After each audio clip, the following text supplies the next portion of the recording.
Bueno, buenas tardes a este querido público que ha respondido a esta invitación del conversatorio con el doctor Milton Acosta, la estela de Merneptah y la tasa de desempleo, ideología y teología de la historiografía de los orígenes de Israel. Ya sabremos de qué se trata en detalle en esta tarde. La dinámica es la siguiente: el profesor Milton Acosta va a hacer lectura de su exposición. Esta lectura dura exactamente 55 minutos. Usted puede ir tomando notitas de cosas que le llamen la atención, lo que usted quiera después conversar, preguntar, profundizar, entender. Y después de ese tiempo vamos a tener abierto un espacio de conversatorio que va hasta las 4 de la tarde, ¿cierto? En la medida que sea ese tiempo necesario para utilizar en este conversatorio. Entonces les damos a ustedes la bienvenida y le damos ya sin más preámbulos la bienvenida al profesor Milton Acosta.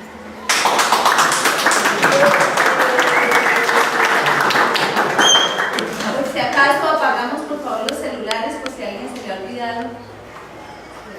Gracias.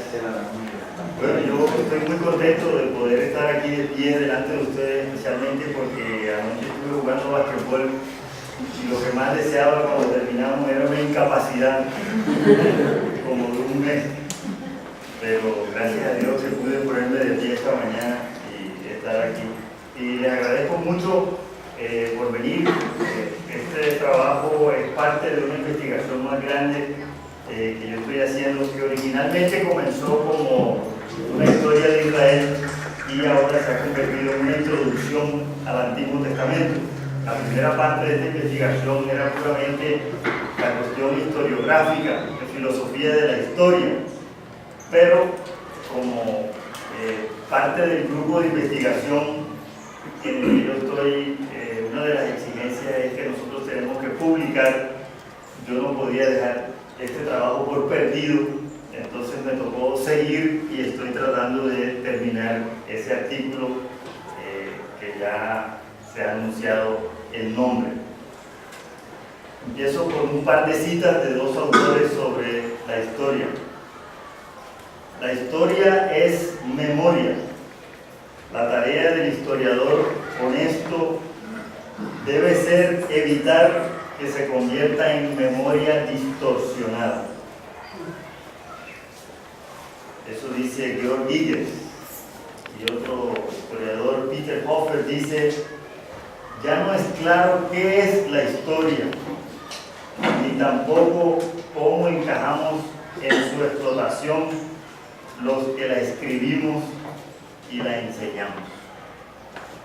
El propósito de este artículo que va a hacer es examinar cómo se usa la estela de Merneptah en las tres corrientes historiográficas más importantes para explicar los orígenes del Israel antiguo y luego hacer unas reflexiones sobre la filosofía de la historia. La esperanza del autor al hacer esta investigación es que el ejercicio ayude al lector a entender el papel de la interpretación y las presuposiciones en la historiografía de Israel. Nos proponemos demostrar en este artículo que un hallazgo arqueológico difícilmente puede ser comprendido y utilizado aisladamente. Para ser útil, el artefacto arqueológico debe ser visto como parte de un complejo mayor de hallazgos arqueológicos y dentro de un marco teórico que siempre estará fundado en presuposiciones.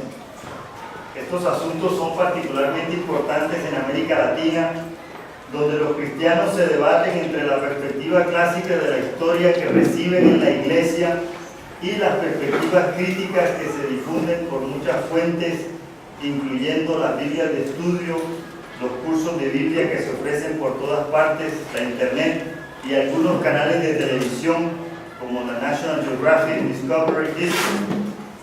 Y de paso hay que comentar que la presencia de estos temas en la televisión muestra que la historia es también parte de la cultura del entretenimiento y que sus productores harán cualquier cosa que genere rating e ingresos. qué tan útiles y veraces son estos programas es quizás secundario para sus creadores. Como hemos dicho, con esta investigación pretendemos mostrar algunas verdades de a puño en la historiografía actual. Todo historiador opera con presuposiciones, está inmerso en un contexto particular, se apoya en ciertos métodos y escribe para un público específico. Nuestra exploración concluye que hoy en día no es posible dividir los historiadores de Israel entre liberales y conservadores, ni judíos y cristianos, o católicos y protestantes. En todas partes hay de todas las posiciones y de todo, y las posiciones varían de un tema a otro. Hemos podido constatar que muchas de las decisiones de los historiadores ya están tomadas antes de examinar las evidencias. En unos casos, el factor determinante es la teología o la ideología. En otros, el clima político del momento, y en algunos la mezcla de estos y otros factores. Esto que decimos lo afirman historiadores de Israel que se confiesan cristianos, evangélicos o creyentes judíos, historiadores de Israel que dicen no profesar ningún credo, y también los teóricos de la historiografía en general. Se debe reconocer que en historiografía resulta muy difícil demostrar la relación entre causa y efecto, ya que todo ello obedece a múltiples causas, algunas de las cuales son desconocidas para el historiador. Quien esto escribe está igualmente condicionado por esos factores. Como dijo un autor, estoy convencido de que una parte de lo que digo es correcto y la otra parte no. El problema es que no sé cuál es cuál. De modo que el ejercicio que aquí presentamos tiene un carácter provisional y requerirá de otros aportes.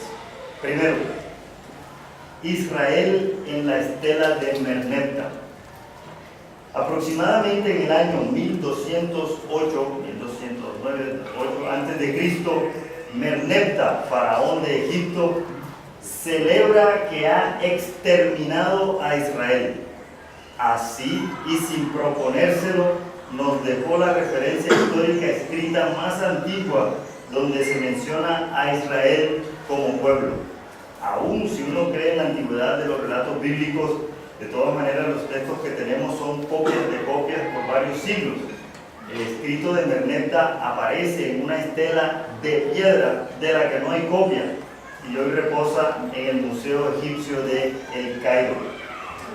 La estela de Merneptah fue descubierta en 1896 en Tebas, Egipto, por Sir Flinders Petrie. Esta estela de granito tiene aproximadamente 2 metros 30 centímetros de alto por 1 metro de ancho. La inscripción en la estela es un himno que celebra las victorias de Merneptah sobre todos sus enemigos. Israel es uno de ellos. Y se menciona al final de la lista de los enemigos de Merneptah en Canaán. La parte del texto que más nos interesa para nuestra investigación dice: Israel está acabado, su simiente ha dejado de existir. La mayoría de los académicos concuerdan en que la estela es de la última década del siglo XIII a.C. Unos pocos debaten si se trata de Israel o Jezreel. En lo que no hay acuerdo alguno es en lo que se puede concluir sobre la etnicidad de Israel y las implicaciones que esto tiene para la cronología bíblica. En este artículo usaremos la estela de Merneptah como estudio de caso, con el fin de observar de qué manera los historiadores construyen, reconstruyen o deconstruyen la historia de los orígenes de Israel. La razón por la que se ha escogido el texto de esta estela es que la inscripción constituye un hito para la interpretación de los hallazgos arqueológicos de la transición del bronce tardío al hierro y de la evidencia bíblica. Tan importante es que algunos la llaman la estela de Israel. Los 4 puntos principales de debate sobre el significado de la estela de Merneptah para el estudio de la historia antigua de Israel son: primero, el significado del nombre Israel. Segundo, la naturaleza de Israel. Tercero, la ubicación geográfica de Israel. Y cuarto, las implicaciones para los orígenes de Israel. Estos asuntos son cruciales para la historiografía de Israel anterior al tiempo del rey Omri, el cual se menciona en textos asirios de los siglos IX y VIII antes de Cristo.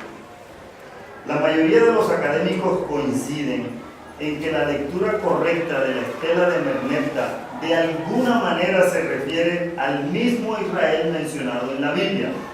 Casi todos los egiptólogos afirman que la gramática del texto indica un pueblo llamado Israel, no un lugar ni Israel. Se discute si el marcador gramatical egipcio, que significa pueblo, tiene implicaciones étnicas. La inscripción no dice nada de cómo llegó Israel a Canaán. La estructura literaria en forma de anillo que usa la inscripción en la parte donde se menciona a Israel sugiere para algunos una ubicación geográfica. Israel aparece paralelo a Canaán. Canaán está en la planicie, mientras que Israel está en la zona montañosa. 2. El significado de la estela de Merneptah para la historia de Israel. La estela y su texto son los mismos para todos los historiadores. Está grabada en piedra y hay solamente una. Las diferencias que surgen en la interpretación de la estela de Merneptah nos sirven para mostrar que al tratar de establecer la relación entre la arqueología y la Biblia, resulta que ya no tenemos un solo Israel, sino tres: Israel bíblico, el Israel histórico y el Israel antiguo. Esta fue una propuesta de Peter Davis, en la cual afirma que el Israel bíblico es literario y está basado en la Biblia. El Israel histórico se refiere a las personas que vivieron en el norte de Palestina durante una parte de la Edad de Hierro y se fundamenta en la arqueología. Y el Israel antiguo es la amalgama que resulta de los dos primeros. Uno de los críticos de Davis dice que a última hora Davis no encontró ninguno de los tres Israeles y que uno no sabe si a Davis se le puede tomar en serio, puesto que para Davis la arqueología es incompleta y lo que reconstruyen los historiadores es ficción, al igual que la Biblia. En términos generales se podría decir que el contexto de la corriente bíblica y la centrista es la comunidad cristiana y el mundo académico al que pertenecen. El grupo que reconstruye el Israel histórico, que también se llaman revisionistas, generalmente son personas sin afiliaciones religiosas, o por lo menos eso es lo que ellos dicen. En ocasiones presentan esto como una ventaja sobre el historiador de Israel que opera en un contexto de fe. Sin embargo, hay que recordar que los historiadores creyentes también trabajan en la academia con métodos académicos. De todas maneras, los historiadores seculares pueden ser tan culpables de distorsión como la contraparte religiosa, abusando de la historia de la misma manera al interpretar el pasado en sus propios y exclusivos términos. Ahora, eso tampoco es tan consuelo para los creyentes porque igual dice que ambos distorsionan. Es necesario reconocer que el asunto de las clasificaciones de los historiadores de Israel no es tan sencillo como parece. Por ejemplo, Israel Finkelstein, quien se autodenomina centrista, sostiene que Israel es indígena de Canaán, cosa que también sostienen autores revisionistas como por ejemplo Thomas Thompson. Sin embargo, aunque reconocemos la artificialidad de estas categorías, necesitamos usarlas porque sin ellas la información que tenemos se haría inmanejable y resultaría imposible hablar de las tendencias y corrientes de cualquier tema. De todas maneras, procuraremos hacer las salvedades donde las creamos pertinentes al mirar qué papel juega la estela de Merneptah en cada historia. La estela de Merneptah en el Israel bíblico. La corriente bíblica sigue el esquema general de la trama y la cronología bíblicas. En esencia, la historia de Israel transcurre en la secuencia y de la manera como lo relata la Biblia. La arqueología se utiliza para corroborar lo que la Biblia dice. Entre los principales representantes de esta escuela podemos incluir autores como Andrew Hill, John Walton, Ian Proban, Philip Sloan y Tremper Longman. De hecho, los tres últimos han publicado un libro titulado Una historia bíblica de Israel, A Biblical History of Israel. En este grupo generalmente se acepta que Israel viene de Egipto, que hubo un éxodo y una conquista, es decir, Israel no es de origen cananeo. Para el historiador conservador o tradicionalista, cuya reconstrucción de la historia de Israel se fundamenta mayormente en la Biblia, la estela de Merneptah tiene un significado incomparable. Se considera que, aunque las palabras que dice la estela sobre Israel no son las más halagadoras, no es poca cosa que ya en el último cuarto del siglo XIII a.C., Israel fuera una entidad de suficiente importancia en Palestina como para meritar que Merneptah la mencionara. Esto indica que en ese tiempo los egipcios ya estaban familiarizados con un grupo con ese nombre. Esta lectura asume que estar presente en la lista de la estela significa reconocimiento, lo cual a su vez implica una permanencia extendida en la tierra y consecuentemente una población considerable y un ejército respetable. En esta lectura se asume el éxodo, ya que la estela se toma como evidencia indirecta que ilumina el relato bíblico. Israel ya está en Canaán en el siglo XIII, como lo dice la Biblia. Sin embargo, algunos autores reconocen que la estela de Merneptah no nos ayuda a descubrir si Israel salió de Egipto poco antes o mucho antes de ese tiempo. Aunque estos autores admiten que a partir de la estela de Merneptah no se puede concluir nada definitivo con respecto al origen de Israel o al tiempo que Israel ha estado en la tierra, de todas maneras algunos afirman que la inscripción se refiere a Israel como un pueblo o posiblemente un grupo étnico. Esto correspondería al crecimiento rápido de un buen número de ciudades en las montañas centrales de Canaán entre el periodo del Bronce tardío y principios del Hierro, es decir, siglos XIII al XII a.C., que muestra la arqueología. Si la estela de Merneptah se lee junto con la arqueología de la misma época en Canaán, es posible ver entonces los resultados de una relación asimétrica de un Egipto poderoso y unas ciudades-estado cananeas contra los asentamientos en las zonas altas, es decir, Israel. Las relaciones asimétricas entre grupos típicamente resultan en la creación de identidades étnicas diferenciadas y por lo tanto es probable que los habitantes de las montañas hubieran desarrollado su propia identidad bajo estas circunstancias. Este es el Israel que se menciona en la estela de Merneptah. En cuanto a las cuestiones metodológicas, Malamat sostiene que hay dos extremos que se deben evitar: la lectura literal del texto bíblico y leer el texto bíblico como tradición fabricada deliberadamente.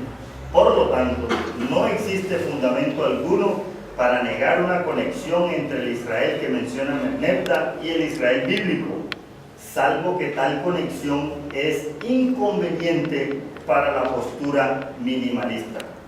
En conclusión, para la corriente denominada Israel bíblico, la estela de Merneptah ilumina y confirma el relato bíblico. El problema con quienes no lo ven así no es científico, sino ideológico. La estela de Merneptah en el Israel histórico. La corriente que reconstruye el Israel histórico favorece la evidencia arqueológica por encima y muchas veces en contra de lo que relata el Antiguo Testamento sobre los orígenes de Israel. Algunos autores reconocidos en este campo son Mario Liberani, John Van Cedars, Thomas Thompson. En esta perspectiva, la historia de Israel que encontramos en la Biblia es una construcción de la época del exilio, cuyo propósito era darle a Israel una identidad a los judíos y animarlos a regresar a su tierra. Es decir, el éxodo de Egipto es una fabricación, puesto que Israel es originario de Canaán. Se llama Israel histórico a la historia que se puede reconstruir del Israel antiguo, principalmente a partir de la interpretación de sitios, artefactos e inscripciones arqueológicas. A los autores de este grupo se les llama en otros círculos minimalistas, revisionistas o reconstruccionistas, especialmente los que trabajan a partir de evidencias puramente textuales en el último caso, porque para ellos la Biblia, si bien es un documento antiguo de gran valor, no se la considera una fuente histórica confiable. No tanto, aunque algunos sí, pero no tanto porque hay en la Biblia una intención perversa de engañar, sino porque consideran que en la Biblia predomina o prima la intención comunicativa teológica sobre la histórica, porque los autores de los textos bíblicos no siempre usaron fuentes confiables y además, en la mayoría de los casos, tampoco tuvieron la intención de escribir historia, o por lo menos lo que entendemos hoy por historia. Para historiadores como Garbini, Liberani, Thompson, Croato, Sicre, por ejemplo, buena parte de la historia bíblica anterior a Omri fue inventada durante el exilio con el fin de crear una identidad para los judíos y animarlos a regresar a Judá. La estela de Merneptah en particular no nos dice nada con respecto a los orígenes de Israel, porque Israel es nativo de esa tierra.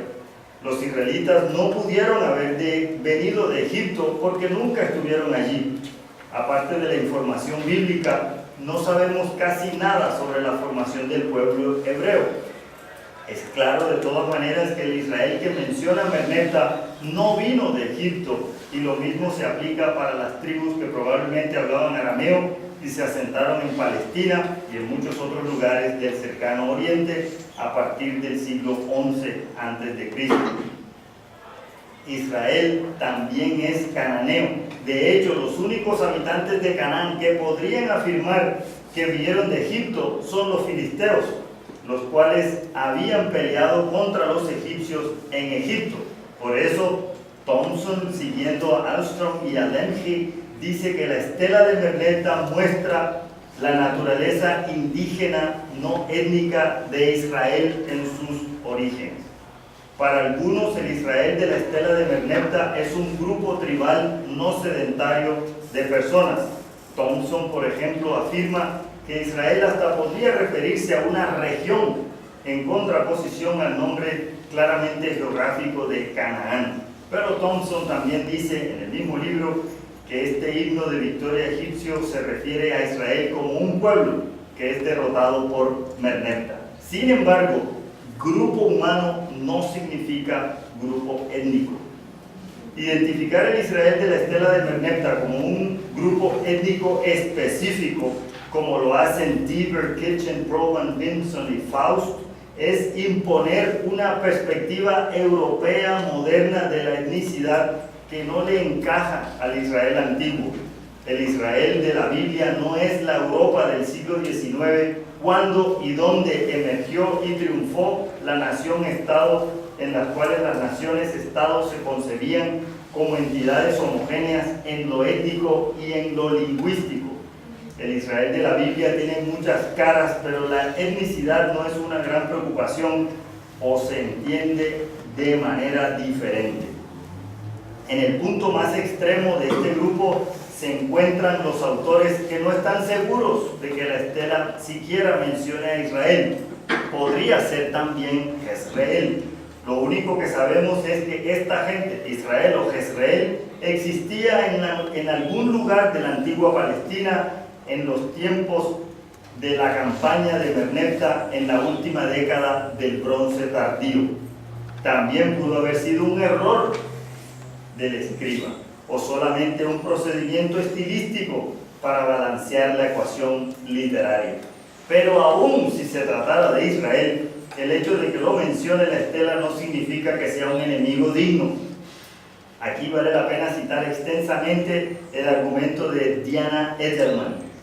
Una revisión de la lista en la subsecuente campaña de Sheshonq revela que las pequeñas villas aparecen al lado de pueblos y ciudades amuralladas más grandes. Si el escriba que compuso la Coda había estado trabajando con una lista así detallada, no es necesario que Israel fuera una entidad significativa. El escriba pudo haberlo escogido entre un número de opciones porque quería un grupo poblacional, un pueblo, para balancear sus ciudades-estado, o porque quería un lugar de las montañas para balancear las planicies. Hay otras razones igualmente posibles. Pudo haberse tratado de una gran confrontación o de pequeñas escaramuzas. Hay demasiadas cosas desconocidas como para andar adivinando por qué mencionan a Israel. Quedamos en deuda con el escriba por haberlo incluido en su resumen por la razón que haya sido, y solamente podemos lamentarnos de que no nos haya dado información más específica. Desde esta perspectiva del Israel histórico también hay algunas observaciones historiográficas. Por ejemplo, según Liberani, los tradicionalistas cometen el error de querer cargar la historia normal con todos los valores ideológicos pertenecientes a la reelaboración posterior, haciéndola por tanto bastante anormal, anacrónica y única. Y a su vez el error o el límite de los innovadores está en no darse cuenta de cuán directamente hunde sus raíces en los acontecimientos anteriores la reelaboración posterior, haciendo así de la primera historia algo inesperado y de la segunda algo insignificante. Liberani, para escribir la historia como hace Croato acá en América Latina, no comienza como comienza uno normalmente por Génesis, todo va por los patriarcas y el Éxodo y todo eso, sino que él comienza en el periodo persa y dice que ese es el periodo más importante de la historia que hay que estudiar y de ahí estudiar hacia atrás. En síntesis, dice Liberani, los tradicionalistas leen el texto bíblico literalmente y los innovadores lo leen y lo descartan. Ambos errores, según Liberani, se deben de evitar. Evidentemente, Liberani considera que su método se ubica también en una especie de centro. Para Liberani, la solución es escribir una historia que conecte la historia normal con la historia inventada, dando vida a una trayectoria histórica provista globalmente de sentido. Ambas siguen siendo ideológicas, pero la tarea del historiador no es simplemente escribir una paráfrasis de la Biblia como hacen los historiadores tradicionalistas. Un acercamiento secular debería producir una historia crítica de Israel que toma distancia de cuestiones teológicas. La pregunta para hacerle a Liberani es si es posible hacer tal separación en la Biblia, siendo que los textos que narran la historia bíblica fueron escritos en su forma final, con estilo literario, para servir intereses teológicos de los creyentes en épocas posteriores a los hechos contados. Sería como pedirle a alguien que hable de su propia vida sin subjetivismos, o sugerir que un músico sobresaliente no puede escribir una buena historia de la música. No olvidemos que el historiador actual también escribe desde un punto de vista. La estela de Merneptah en el Israel antiguo.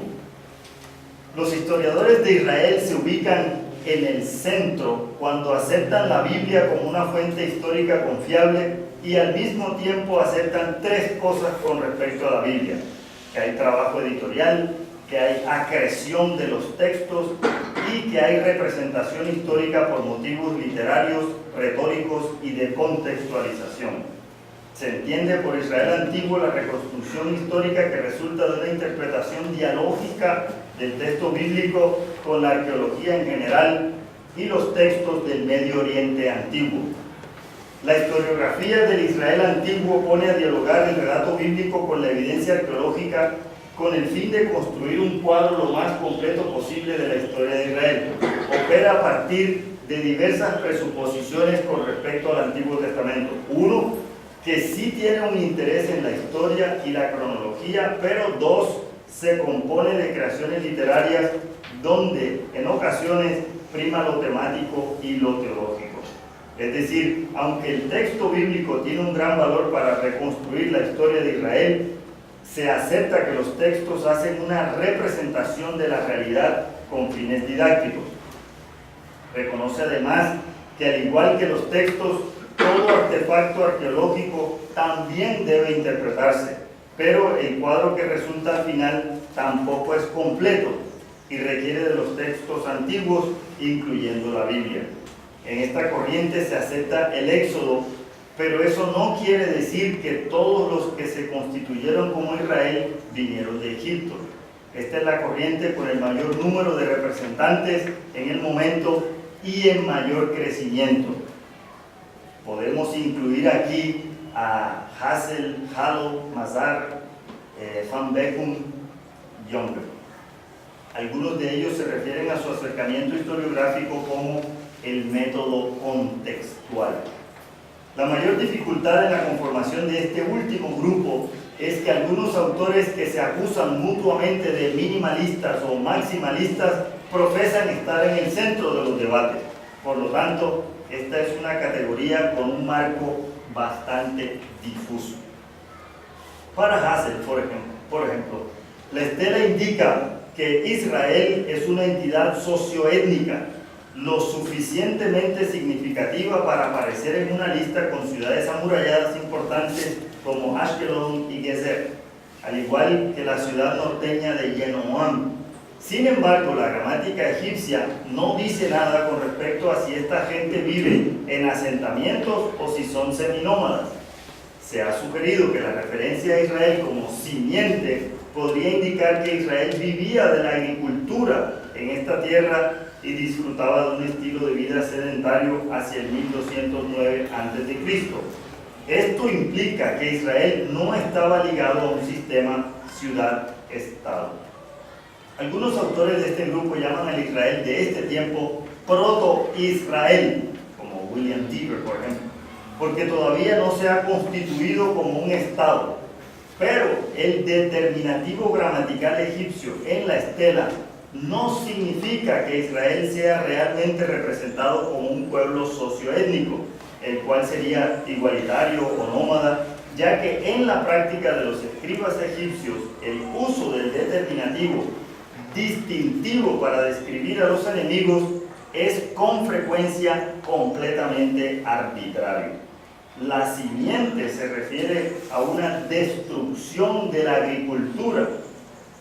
La estela tampoco dice nada de la ubicación geográfica de Israel. En síntesis, todo lo que podemos afirmar es que el faraón destruyó el suministro de alimentos de un grupo mayormente sedentario que era lo suficientemente fuerte a los ojos de los egipcios como para ser mencionados en oposición literaria a algunos de los pequeños reinos cananeos. Lo máximo que se podría decir entonces es que la mención de Israel en la estela es apenas un trasfondo para lo que conocemos más adelante como los estados de Israel y Judá. Estamos en 38%. Y necesito un poquito de agua. Gracias.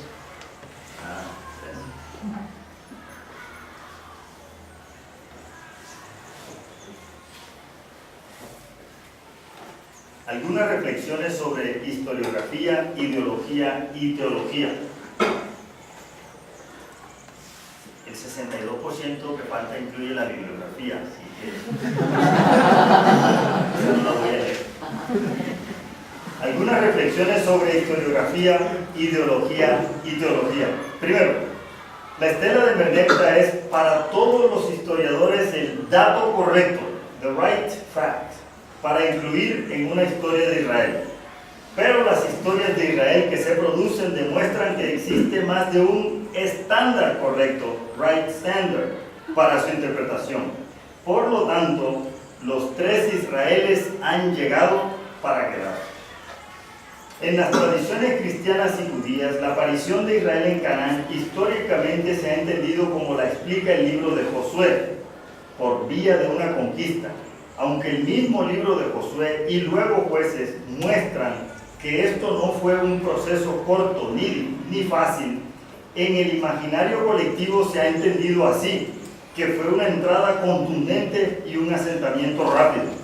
Esta forma de entender la aparición de Israel en Canaán ha sido desafiada seriamente por diversos modelos alternativos, fundamentados en nuevas teorías y formulados para nuevos públicos. Aunque cada modelo tuvo su día, en la actualidad ninguno goza de aceptación general.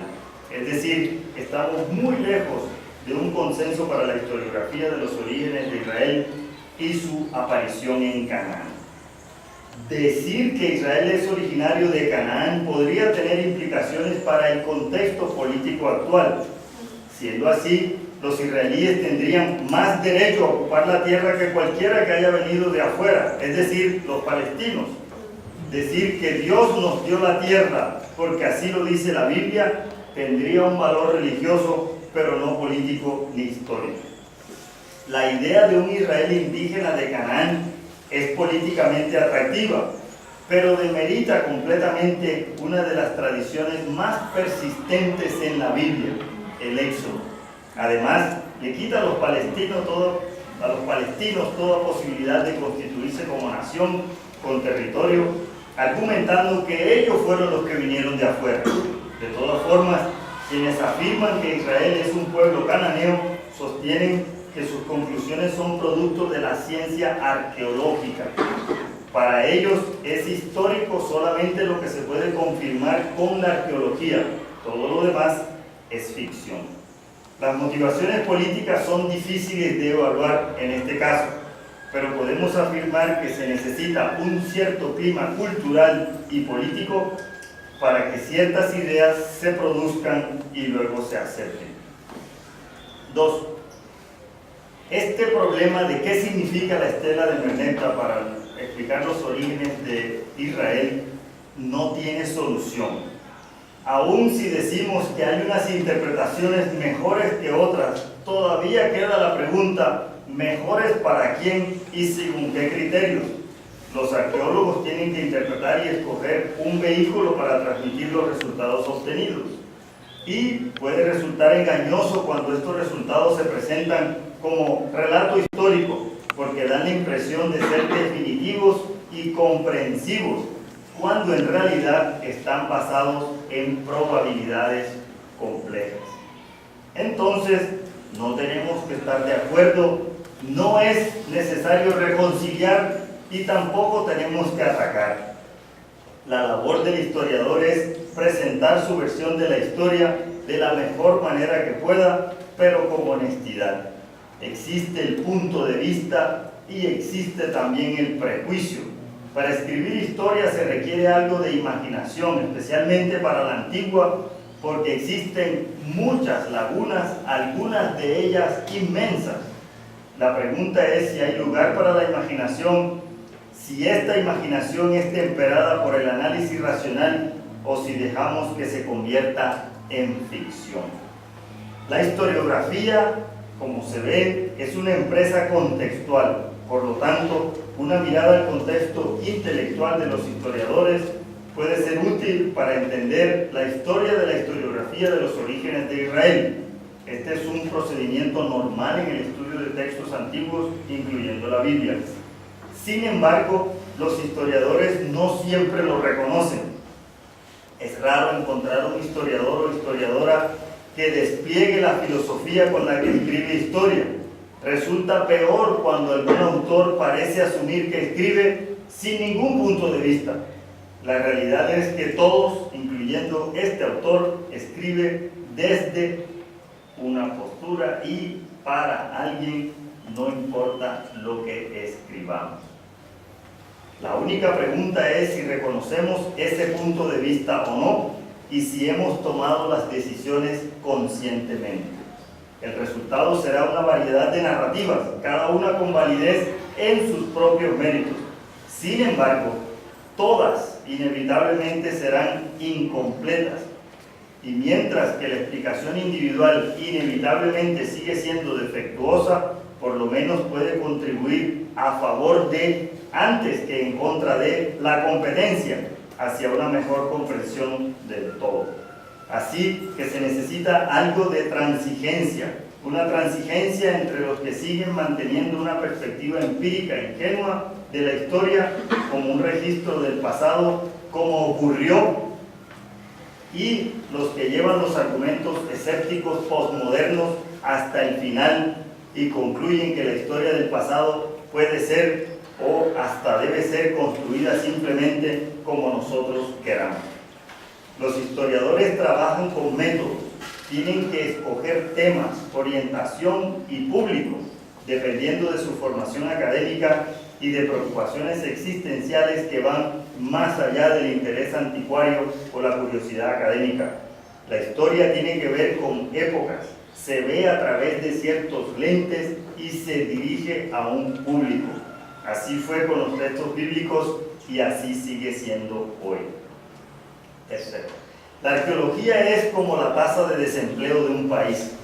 Suponemos que los datos son claros, que su interpretación debería ser la misma para todos, pero sabemos que el gobierno interpreta los números de una manera, los sindicalistas de otra y el candidato político tiene otra explicación. Sin embargo, el problema del desempleo sigue sin resolverse. Esta probablemente no será la mejor analogía, pero la usamos simplemente para decir que hay algo de lo que podemos estar seguros. En historiografía, la evidencia incontrovertible no existe. Mientras todos proclaman haber alcanzado una metodología sobria y madura, pocos admitirán la subjetividad. En el caso de la estela de Merneptah con respecto a Israel, no podemos decir que tenemos la situación ideal en la que poseemos tres fuentes, un relato bíblico específico, una fuente extrabíblica y una evidencia arqueológica específica. No se trata de un evento en particular. Todo lo que podemos decir es que alguna forma de Israel que menciona una estela egipcia de victoria existía en Canaán a finales del siglo XIII a.C. Eso es prácticamente todo lo que se puede decir a partir de la estela de Merneptah. Todo historiador trabaja con fuentes. Generalmente las fuentes están disponibles para todo el que quiera consultarlas, si tiene los medios para acceder a ellas. Pero como muestran las interpretaciones de la estela, los historiadores no siempre producen la misma historia, aunque usen las mismas fuentes y estén escribiendo exactamente del mismo tema. La razón en parte es que cada historiador decide si y cómo va a interpretar y usar la evidencia, y qué va a hacer cuando dos o más fuentes se contradigan con respecto a un mismo asunto. Las piedras hablan, pero no le dicen lo mismo a todo el mundo, como ocurre con la estela de Merneptah. Por eso es que el estudio del Israel antiguo existen los dos extremos conocidos como minimalista y maximalista. Para los primeros cuenta más la arqueología que el texto bíblico, para los segundos es a la inversa. Cuarto, la consistencia hermenéutica es un desafío formidable para todos. Hay quienes dicen que el éxodo y la conquista ocurrieron exactamente como lo relata la Biblia, pero cuando llegan a la estela de Merneptah, donde dice que Israel fue destruido, entonces dicen que los egipcios son unos exagerados. Obviamente eso no pasó porque nadie duda que Israel siguió existiendo después de Merneptah. Con todo, la estela solamente probaría que alguna forma de Israel existía en tiempos de Merneptah, que los egipcios sufrían de hipérbole a la hora de registrar sus victorias y que tal vez editaban sustancialmente sus derrotas militares. O podría ser que estaban diciendo la verdad y que de lo que están hablando es de agricultura.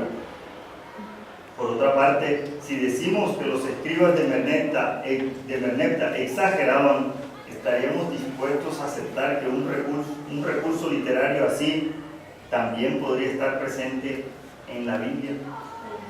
La esencia de la ciencia histórica es la interpretación, dice Royce. Los historiadores interpretan el pasado a la luz del presente y el presente a la luz del pasado, pero todo historiador decide qué luces va a usar, qué va a iluminar, desde qué ángulo y con qué propósito. Aunque este proceder es tanto necesario como inevitable, es lo que crea perspectivas y tensiones. En ocasiones ha sido posible llegar a un consenso sobre un tema determinado en la Biblia, pero el consenso se acaba cuando aparecen evidencias y métodos nuevos. En el estudio de la historia de Israel hay muy poco consenso hoy en día sobre casi nada, incluyendo los grandes temas como el éxodo, la conquista, los orígenes de la monarquía y la existencia de personajes bíblicos muy significativos como David y Salomón y muchos otros temas. Cuando reconocemos que la historia es la interpretación que un individuo hace de los eventos pasados usando criterios, usando ciertos métodos y con un propósito en mente, tenemos que preguntarnos cuál es la relación entre la objetividad y la función política y social del historiador. La historia siempre ha sido muy política en su elaboración, en su coloración. Se ha demostrado que es posible para un historiador examinar la fuente rigurosamente, pero con ojos que solamente ven lo que les es útil para su ideología política o para acomodar y representar de manera distorsionada todo aquello que nos sirva a sus intereses. Aquí debemos notar que para poder escribir bien la historia se necesita estudio y métodos rigurosos, pero también honestidad académica. Es cierto que la historia es siempre una argumentación, pero la excesiva retórica y la imaginación desmandada por causa de la relevancia muy pronto son expuestas y descartadas. Veamos un par de ejemplos. Una autora israelí ha dicho que Eliseo tuvo una relación adúltera con la mujer sunamita y que lo que leemos en la Biblia es una farsa para encubrirlo. Un ejemplo más cercano. En El General en su laberinto de 1989 hay un caso de corrección de la historia. García Márquez no ahorra palabras para describir su Bolívar caribeño, pues su tatarabuelo tuvo relaciones con una esclava de la cual viene el Libertador. Así, el general tiene ásperos rizos caribes, acento caribe, jerga caribe pura, patillas y bigotes ásperos de mulato. El Nobel prefiere el retrato de Espinosa, donde Bolívar es fiel a su línea de sangre africana, antes que el de los demás pintores, donde Bolívar es ibérico. Con razón los aristócratas de Lima lo llamaban el Sambo. Según García Márquez, a medida que su gloria aumentaba, los pintores iban idealizándolo, lavándole la sangre, mitificándolo, hasta que lo implantaron en la memoria oficial con el perfil romano de sus estatuas. García Márquez se propone corregir ese mito de la historia oficial. Un ejemplo de nuevas lecturas es el Bolívar que Chávez convirtió al socialismo en 1998 para ponerlo como patrón de Cuba y Venezuela en reemplazo del fracasado modelo soviético. No decimos esto para defender el capitalismo, el cual se encuentra hoy en gravísimo estado de postración, sino para mostrar un ejemplo de una lectura nueva de Bolívar, la cual algunos especialistas consideran una herejía histórica inaceptable. Los dos ejemplos anteriores muestran por lo menos tres cosas. Uno, existen versiones oficiales de la historia. Dos, la historia ha cambiado mucho en las últimas décadas. Unos quieren corregirla y otros la ven diferente. Y tres, persisten los historiadores que insisten que si bien el historiador interpreta, la historiografía no se hace al garete. Hay un punto en el que toca decidir si vamos a escribir novelas o historia. Es cierto que las novelas también pueden ser fuentes útiles para la historia. Algunos autores hasta sostienen que no existe diferencia entre historia y novela. Sin embargo, Gadis afirma que, afirma que aunque tanto el historiador como los escritores de ficción combinan la lógica con la imaginación, no lo hacen de la misma manera. Los artistas pueden, si lo desean, producir personajes de la nada. Los historiadores no pueden hacer tal cosa, sus personajes tienen que haber existido realmente. Los historiadores trabajan con un proceso inductivo al cual está ligado su narrativa, lo más cercanamente posible a la evidencia que ha sobrevivido. 5. Son 6. Todo historiador, dice Hofer, enfrenta una paradoja inescapable. Es imposible escribir historia, pero historia debemos escribir.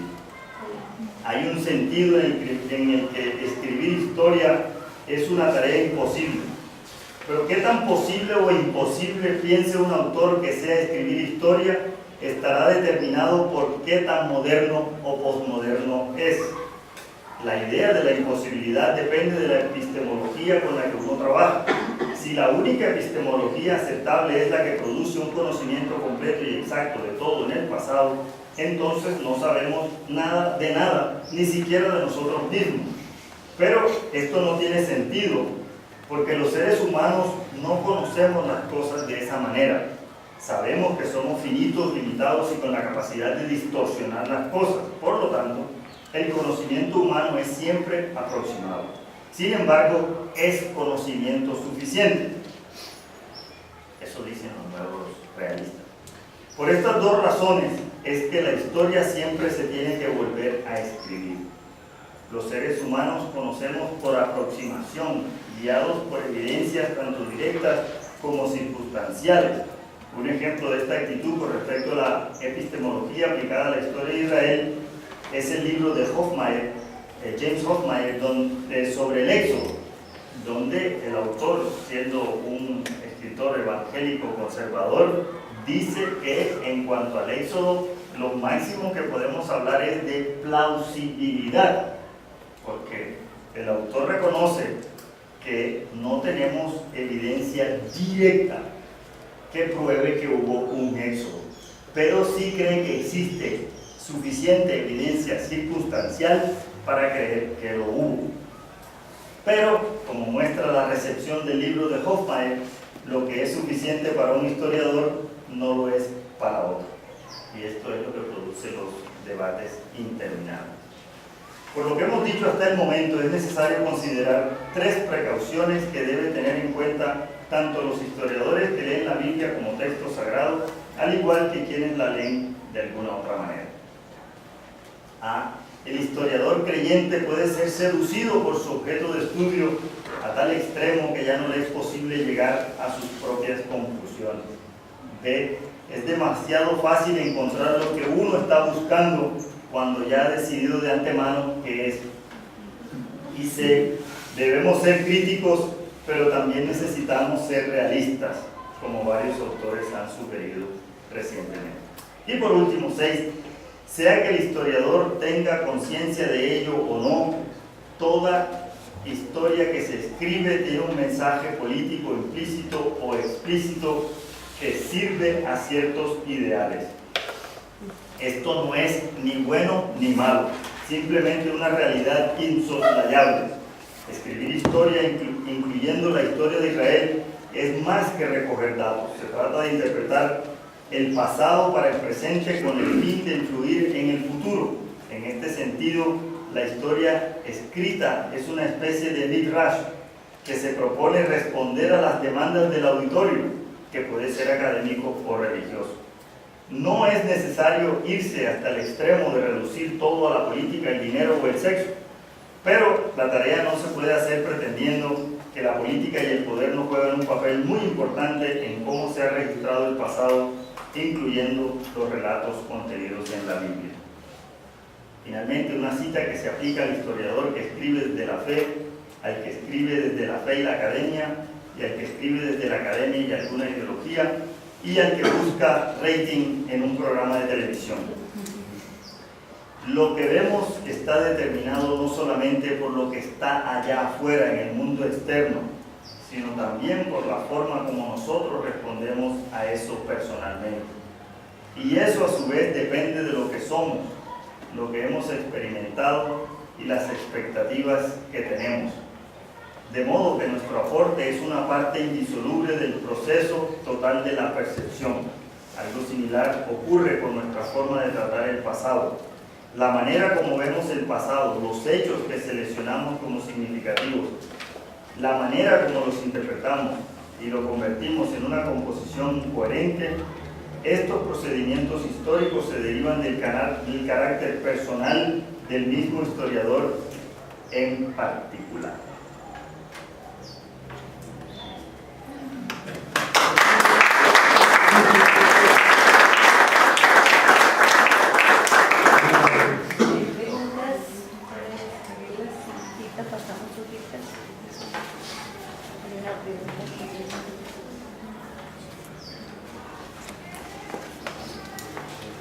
Bueno, muchas gracias por escuchar.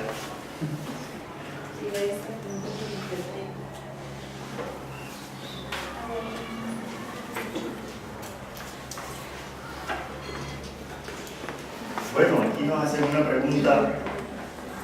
Si en la historiografía no hay certeza, ¿cómo podemos saber que el recurso literario histórico bíblico es el más confiable?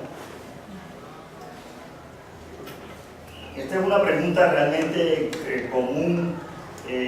A mí me parece personalmente que parte del problema es qué clase de literatura nosotros consideramos que es la Biblia, y de ahí se desprende qué es lo que esperamos que la Biblia nos dé en ese sentido como texto histórico, y la implicación que eso tiene es cómo vemos nosotros entonces la inspiración divina. Por ejemplo, si nosotros partimos del presupuesto de que al relatar una historia debe existir una secuencia cronológica o una cronología secuencial de todo lo que narra, entonces ya pensamos que la Biblia o no se puede confiar en la Biblia cuando encontramos que hay un relato en que de pronto se altera el orden cronológico de los eventos para favorecer la presentación de un tema, como yo creo que ocurre en algunos relatos en la Biblia.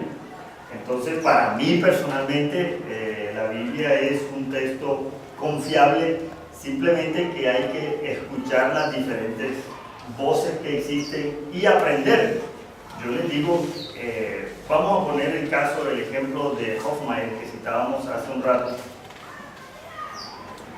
Los autores que, bueno, en esto de la historia hay como una especie de un péndulo, ¿cierto? Que se afirma todo lo que dice la Biblia exactamente al pie de la letra y todo eso en cuanto a la secuencia cronológica y cada detalle de las cosas.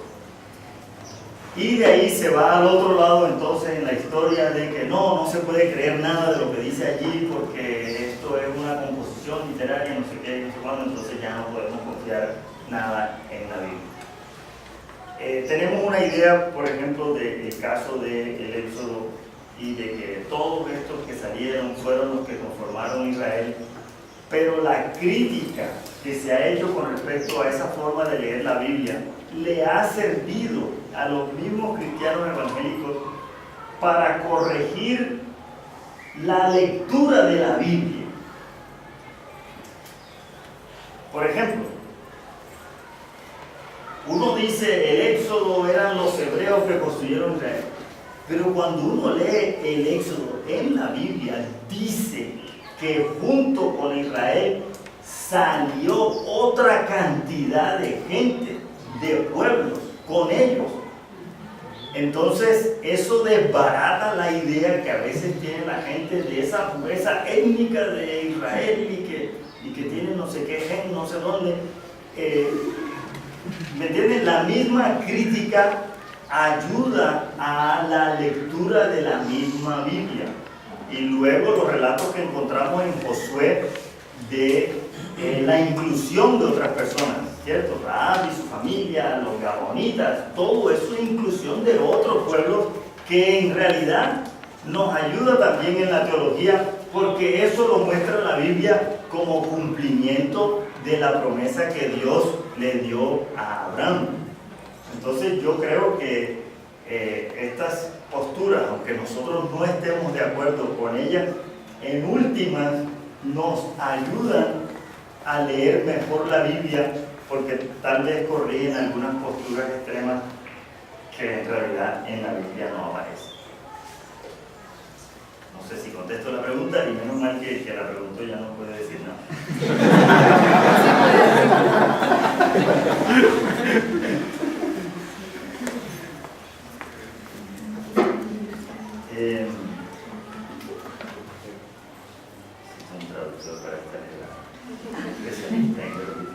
Relación asimétrica. La relación asimétrica se refiere a la idea de que esto es una teoría sobre cómo se conforman la identidad de un pueblo. Entonces, que al llegar, Israel desarrolla su identidad, como ocurre muchas veces con otros pueblos, y esto hay que reconocerlo, en oposición a otros. En este caso, una relación asimétrica de estos pueblos, este grupo que vive en las montañas, que es opuesto a el poder de los egipcios y opuesto a las ciudades-estado que dominan en Canaán. Entonces, eso es lo que se habla de relación asimétrica, pero es una teoría de cuestiones de etnografía para explicar cómo se constituye la identidad de un pueblo.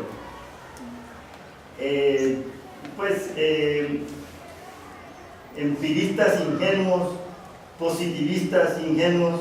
A veces se escucha la palabra positivistas ingenuos. Quiero preguntar si es lo mismo que se están refiriendo los que hablan de empiristas ingenuos. He visto empiristas ingenuos, pero positivistas ingenuos puede ser. Yo sí diría que necesariamente se referirían a lo mismo. Conocimiento completo, conocimiento suficiente, es simplemente una afirmación de la realidad humana. La pregunta la hago porque en la lógica, cuando dice suficiente, uno está diciendo de que para lo que uno concluye, uno tiene suficiente base que necesariamente lleva a esa conclusión. Pero en la historia no estaríamos usando la palabra suficiente en la forma. No, exacto, no en el sentido filosófico, no. De la lógica no. Pero suficiente en un sentido general pero para última hora uno llega a lo mismo, ¿no? Este conocimiento basta, pero la parte necesaria no tanto, porque con lo mismo otros llegan a otra conclusión. Entonces ahí se pierde la lógica en esa parte.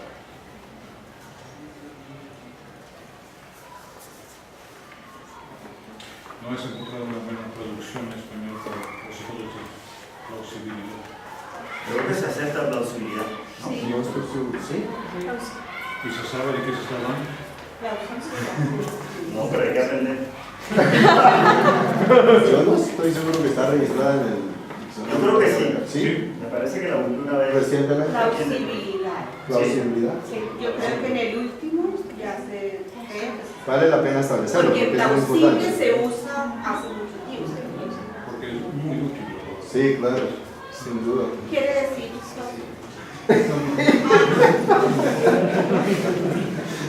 Bueno, otra pregunta de aquí. Para algunos historiadores, tal como usted lo ha dicho,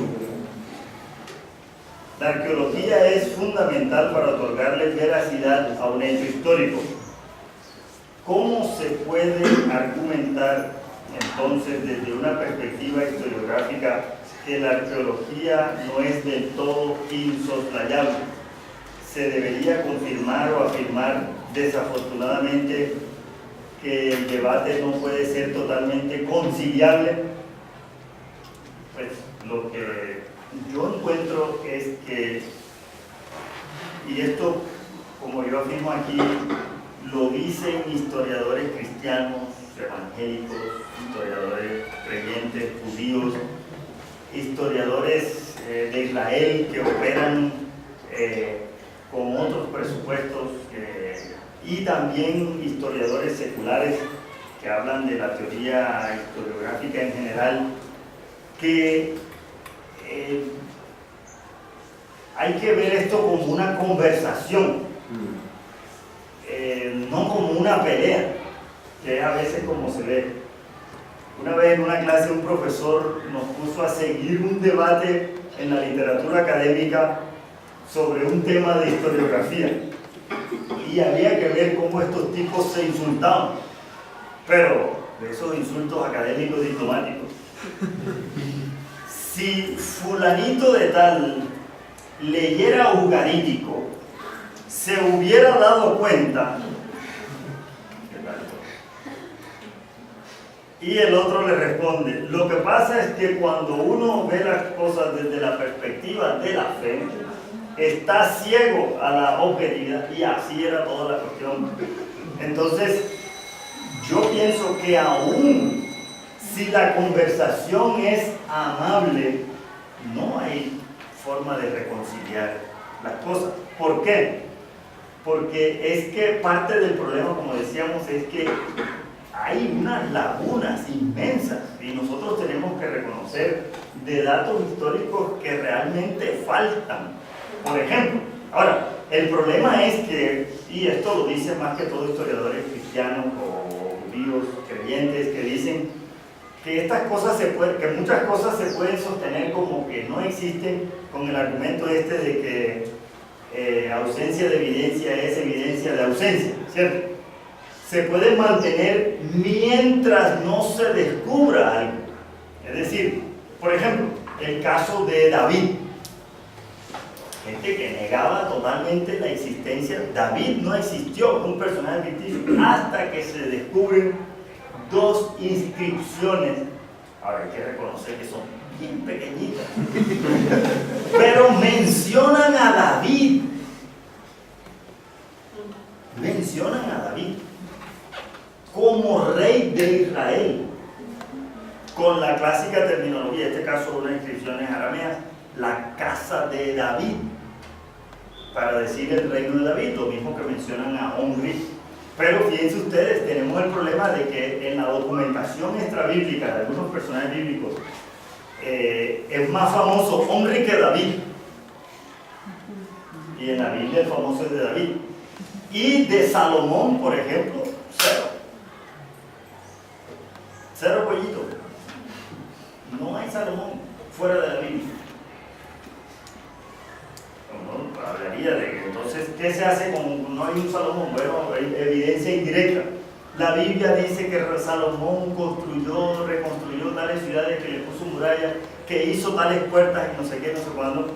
Entonces, bueno, a ver dónde están esas puertas. Y se encuentran algunas murallas en esas ciudades precisamente y coincide con la época. Entonces, indirectamente se dice, pues aquí está, la Biblia dice esto y Salomón. Pero no hay nada en la muralla que tenga la firma de Salomón o la placa o nada de eso.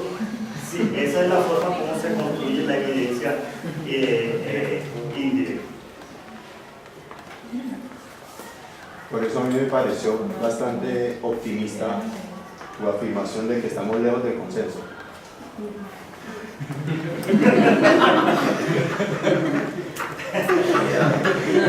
Entonces diríamos que estamos años luz.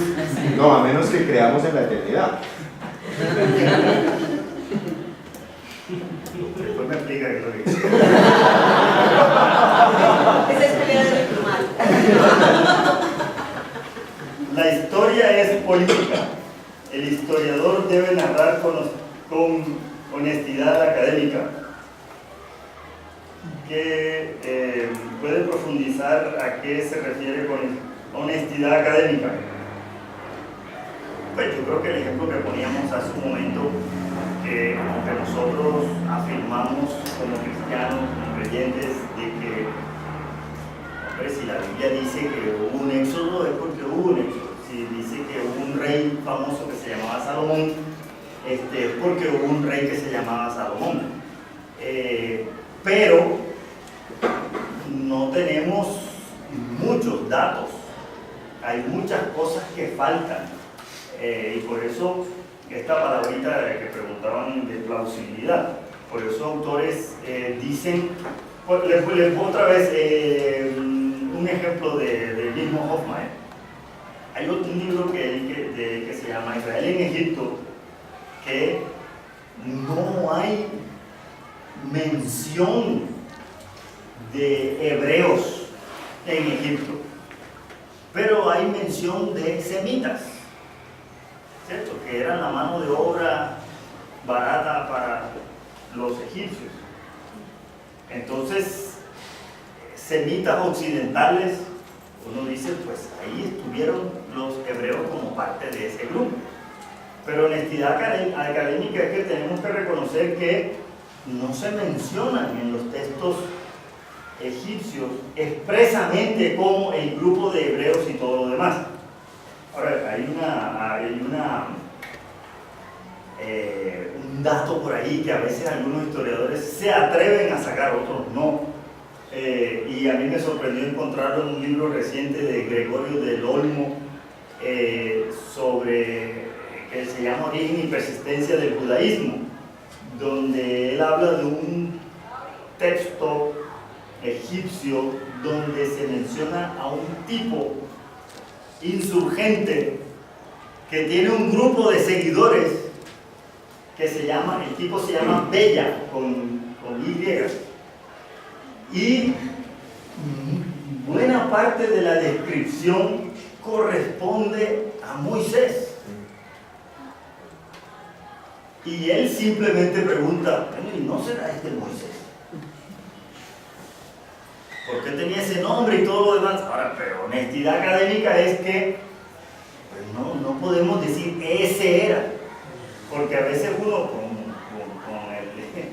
con la urgencia que siente de tener que probar la Biblia, entonces agarra cualquier cosa por ahí y nos pasa como ha sucedido con que encontraron la tumba que decía que de Santiago era como era hermano de Jesús y todo lo demás, y después sale que eso era una cuestión totalmente fabricada, todo falso, pero hecho con un profesionalismo increíble, y todo eso lo hacen para vender, es decir, no hay honestidad académica en esas cosas. Entonces eso es la idea de la honestidad académica, reconocer cuando tenemos una evidencia realmente y cuando no la hay.